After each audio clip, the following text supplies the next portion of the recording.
আজকের এই শিক্ষকগুলোই 2024 সালে কোটা আন্দোলনের সময় রাস্তায় নেমে গিয়েছিল মাননীয় প্রধানমন্ত্রী শেখ হাসিনার পদত্যাগের জন্য।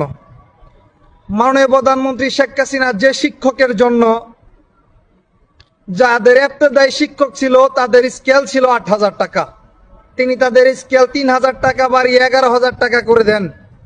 আর যারা মাধ্যমিক শিক্ষক শিক্ষিকা ছিল তাদের বেতন ছিল 11,000 টাকা, তাদের সেই স্কেল 4,000 টাকা বাড়িয়ে 15,300 টাকা করে দেন।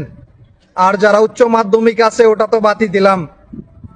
যে শিক্ষকের জন্য মাননীয় প্রধানমন্ত্রী শেখ হাসিনা ভাতা থেকে এভরিথিং সকল কিছুই করেছিল, সেই শিক্ষক তারা নেমে গিয়েছিল।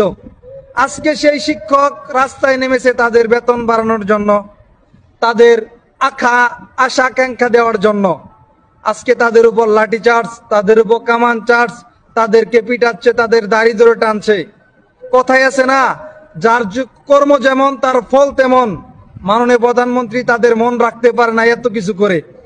আজকে এই ফ্যাসিস্ট ইউনূস, দখলদার ইউনূস আজকে এই দেশের এই পরিস্থিতি, শিক্ষকদের লাঞ্ছিত অবমাননা, শিক্ষকের গলায় জুতার মালা, সকল কিছু করতেছে। তারপরে ওই শিক্ষকের শিক্ষা হবে না।